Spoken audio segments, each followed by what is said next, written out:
Welcome back to another episode of Bite Back. Teeth, that's the easy part. Being a woman in dentistry, now that's where things get interesting. Today we've got our co-founder, Dr. May Chan, here to talk to us all about being a female in dentistry and how she has elevated the Dental Boutique brand by being her beautiful self. Now, I would say May's like the mum, our mum. Mother hen. She's mother hen. Reason why, you're one of my biggest inspirations in dentistry, and I know I speak for Dr. Jelena as well. You know, you've just transformed dentistry. I'll be honest. I don't think there's so many young females. You probably don't know this, but when I was at uni, I used to look at you and just think that's what I want to be.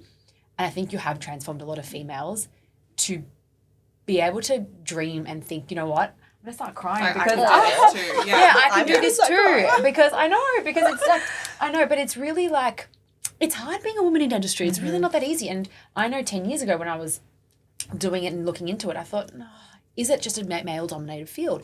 But you have, really, you are DB, really. Excuse Ruben. Ruben's great too, don't get me wrong. But, It's may as well. I love it. But yeah, tell us a little bit about your experience, how you found being a female in dentistry and being where you are today. Oh, thank you so much. It's such a big compliment, obviously, to be here and talking to the both of you as well. Such great inspirations to the female dental industry. Touch me to hear what you've just said in terms of, what you can, how we can, small little things that we do along the way can impact the industry, impact people around us. And it is so wonderful to hear that, the female profession has definitely come a long way in my career as well. So when I first started, I think it was even more male dominated. I think you can see that majority of the business owners, dentists that are sort of a little bit more known in the industry are definitely male dominated. And there is a challenge with that, right? I think when we first started, or with any of us, sometimes we are not seen as equal in terms of our skills, in terms of how we progress in our career. And I think that's definitely something that I believe is females have such a different energy that we bring to dentistry and to the profession. Female has what men, sometimes struggle with. Yeah. We have less ego. We absolutely love, how we are more passionate as people. We have more hormones, which make us more emotional. Yeah. And I think emotion is a great thing in dentistry because emotion leads us into how we can connect with patients, their fears, their concerns, and often the gentleness that come out from being a female. And I think that's a beautiful thing.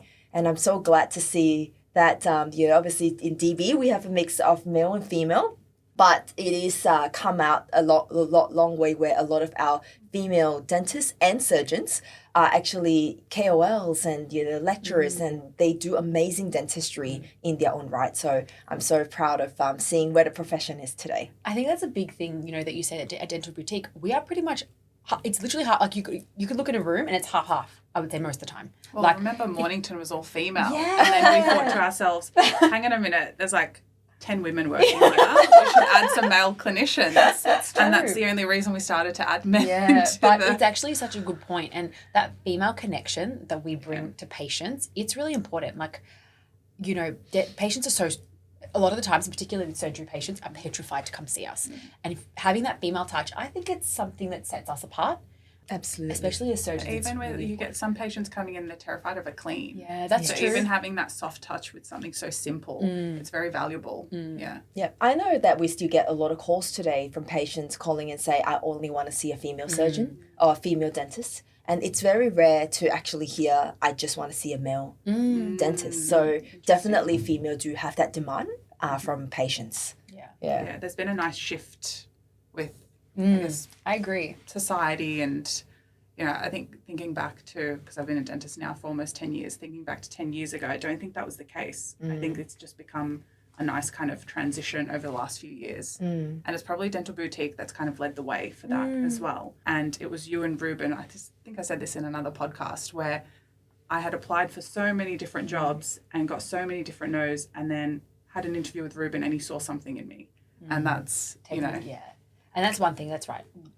We always talk about this, it's important to find somebody that'll take a chance on you. And we'll talk about this in the last podcast, that mentorship is so important. That's regardless of female or male, but I think it's something that you guys have bestowed on us and now sort of given us that to bestow it on the next generation. So, mate, tell us the beginning days, going back 13, 14 years ago, what was it like for you? Yeah, so I think going back 12 years ago when we first started Dental Boutique, I think that was the day where I actually was working by myself and Ruben had to work elsewhere because we had the clinic to pay for, the rent to pay for, staff to pay for, and it was just myself and actually one other staff member. We had no patients when we first started, so it was an empty sort of like clinic with one donated dental chair who was very kindly donated from one of our friends. And at that time, that was how we started. So we had to just really pivot from, okay, every single patient that walks through the door, we treat them as our very last patient. So between myself and one other staff member, we were basically the receptionists, the front of house, the dentist, the dental assistant. Sometimes, I had to suction by myself because, she had to go, the dental assistant had to go out and pick up the phone. We have to basically marketing ourselves. We had to walk around with flyers, printing out little flyers, going around and say, hey, give us a chance to, to help, transform your smile or do something for you or at least, see us as a dentist. So that was the early days. So it sounds like the going above and beyond started from day one with you. Yeah. And it's still a very strong core theme in Dental Boutique. Yeah. We were just discussing this in another episode where, sometimes we'll drive to the lab to get lab work. We'll work after hours for patients if they're going away or whatever. So it sounds like your vision started from day one. Yeah, absolutely. Yeah. And it's so important to remember the values of Dental Boutique, and that's what continues to thrive. No matter the size that we are now, the systems and the processes all started from that small one-chair clinic, and we continue to just add on to that experience. And for us, Dental Boutique is patient focused. One, from start to finish. It doesn't matter what we do. One of our main core values is going above and beyond. And it's something that we look for in every team member that sort of joins, that is part of our DB family. They are people that have gone above and beyond in everything that we do. They are people that are positive and happy because that's how we transform that energy for our patients as well. And we're also people that care so much about our patients, about our passion and our craft for dentistry, and will excel in everything that we do. So when we think about the values, that's exactly what make Dental Boutique successful, from a one-chair donated dental chair with no patients to where it is today. And that values must remain. I always say to people that Dental Boutique, one thing Dental Boutique does well is they know how to hire the right people. Yeah. In our team, there's not one person that, I don't get along with, that, doesn't play or not one part. person I wouldn't go see to have my teeth done. Yes. Yeah. That's right. so But important. even the front desk staff, the nurses, everyone is just, it's like the perfect person for that perfect role for them. So, yeah. It's so important to surround ourselves with people that would elevate our standards, right? I think it's so great to be working with not just your friends, people that share the same values because we're all positive and happy, but actually people that also challenge you and people that when you work alongside, you go, wow, that's next level. Yeah. I'm going to challenge myself now to do, that level or better. And then when you do better, the other person goes, wow, you're doing this, I'm going to try and do that. And that's the community that we're building. And the reason why DB is so successful isn't just me and Ruben. There's only 24 hours a day that we have, even if we don't sleep a lot. I feel like you guys have 50 hours a day, the amount that you do. But what's so special is that, I feel like the values has actually gone into the DNA of the DNA of the company is so strong that the people within the company are actually taking that next level. Just like yourself and Amelia and Jelena, you both have gone above and beyond in so many ways, step up as leaders and, created this podcast and tried to promote women in dentistry. I think these are things that are so valuable, and these are all because DB has this kind of people that we continue to elevate the standards in dentistry and beyond. That's right. We always push each other. Yes. Sure. How they say, the 5 people that you surround yourself with, like they'll elevate you or you'll be more motivated. It's just that atmosphere that DB creates is just very electric, and Yep. you just want to do more, you want to be better, you never want to just relax and go with the flow. I feel like you're constantly pushing yourself because everyone else is, so you see that and you're like, you know what, I can do that too if that person can do it, or you know, I have these abilities as well, so it's a wonderful thing. Yeah. Now tell us about you. You're a mum. Yes. Tell us about when you were building Dental Boutique and being a mum at the same time. Like, it's a challenge. Like, it's not easy. Work-life balance is a myth. Yeah. I love that. It doesn't exist. I think it's you know, I think no matter how I think of it, it is hard. You know, there will be times where your kids will need you a lot, and you need to be a lot more, you know, devoted to your kids, and potentially have to sometimes take time off work a little bit to attend to them. But there's also times where, you know, it's the opposite, and work requires a lot more of you. And, you know, we've gone away, you know, 2 weeks, 3 weeks, 4 weeks from our kids. And, you know, and while, yes, we do miss them and they miss us, I think it is the understanding that, you know, there is that balance is really hard to achieve 100%. Yeah. And people put so much pressure on it, I think. Yes. And, you know, I always get asked, oh, what are your hobbies? What are these? And I'm like, oh, just let me be me. Yes. And, you know, I don't have hobbies. That's okay not to have hobbies, and it's okay. Absolutely. And I think we get into this, the social media side of things in particular shows, everybody tries to show that they can have the hobby. Yeah, do it all. But you really, I think it's really good to be transparent, and we can't always. That's so There's true. times where I do spend 15 hours a day at my job. Yes. You know, and that's 'Cause okay. it's required in that That's day. right. Yeah. And that's okay. It's not always, you're not always going to have time for everything. Yeah. And that's what we were talking about earlier, that it takes a village, Yeah. and that's what's important. Yeah, that's absolutely a question I get all the time. Do you have hobbies? Yeah. And then I'm like, actually, no. Yep. And then people go, oh, you should have hobbies. And I go, well, I don't think I've got time for that. But I think it's okay. The thing is that, you know, dentistry is a hobby. And I think for me, I just love what I do. I think the main thing is that you have to find what you love. And because if you don't love what you do, everything becomes a chore. Absolutely, right? Now, you've been working with your husband for a very long time. Yes. Tell us how that dynamic goes, because you work so well as a team, but has it always been like that? We've met in dentistry. So that was 20 years ago now. And what it was that we've always known each other. And I think we do evolve over time as well. Well, how do we work together? I think we really complement each other. I think there's many things. I'm definitely a little bit more emotional, a bit more passionate, and he's definitely the calmer one, the resilient one. His calmness definitely complements my passion sometimes. That's a really good dynamic, and I think he's got really great skills that like on even dentistry, he's into surgeries, and I'm definitely more into the orthodontics and the clean side of things. And even from that point of view, it's a really great mix and balance, and I'm very grateful for that. Yeah. I mean, I work with my husband, and sometimes I think the complementing is really important. Yes. And, you know, the good thing with dentistry, especially being a female, like, you have your own room. Yeah. So that's your space. Yeah. You get to dictate how it works and, you know, how that flow goes. But it is important that sometimes you need that balance, right? I mean, I feel like I'm the same. I'm very passionate, and I have all these ideas, and I'm like a million miles an hour. And sometimes it's good just to go, no, it's okay. Just chill, just calm. Yeah, no, absolutely. I think it is fun sometimes as well. I think when you have your partner in the same profession, it really helps them understand what you're going through, and vice versa. When you don't, sometimes they go, where's your work-life balance, you know, whereas, you know, we don't have time for each other. But because we're in this together, I think it makes it so simple and easy for us to navigate the challenges that we go through. Yes, I think I'm very lucky in that sense. Do you guys always talk teeth? Because I always talk all like the the time. Wait, do you take the work all the time. I feel like I do too. My You do partner's too, not and he's not even in dentistry. Yeah, he's more dentistry obsessed than I am sometimes. I feel bad though. Sometimes we're at dinner and we're just talking about it the whole time. But that's okay. He'll And zone out. no, he talks about it with us as well.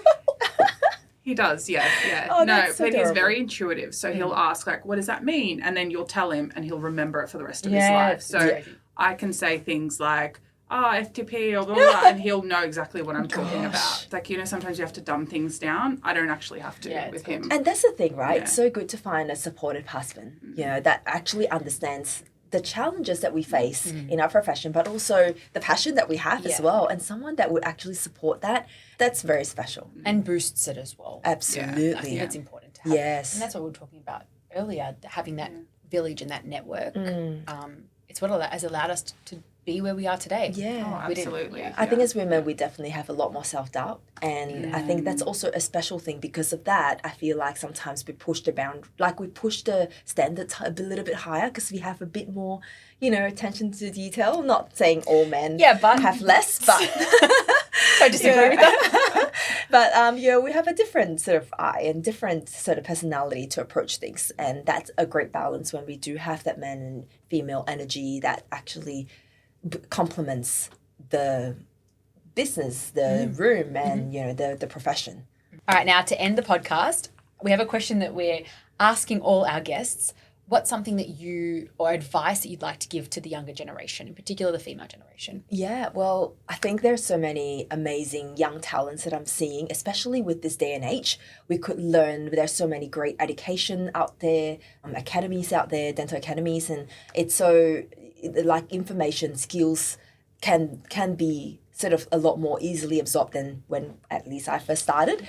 Well, I think what is really going to be amazing is being able to support one another in the female profession, because sometimes, it is hard. When you're alone, you feel judged. I don't know if I should post this case on Instagram. I don't know if it's good enough. I'm going to get critique. And I think what can be done a little bit more in our profession is how can we support each other a little bit more, not critique, but actually complement one another, progress rather than perfection. And if we all have that mindset in mind, and we can hopefully create a community where judging and critiquing can be sort of can be a little bit less, and how can we have more supportive and words of encouragement in our social media platform. And I feel like there is definitely a space for that. And it's so amazing that we're actually creating this podcast where we're promoting women in dentistry, because it actually will mean that hopefully more women leaders going to step up. And I love to see a world where, I could see a lot more women in leadership, especially in dentistry. I think that's a big thing that, even me still now with my skills and all that, I always question, should I post? Is someone going to say something? And it brings on that self-doubt, but unfortunately it is because the community is not there. No. So that's a big reason as to why we wanted to start this, because we want to have a voice for the women, and we just want women to support each other. Yes. It's really important. Absolutely.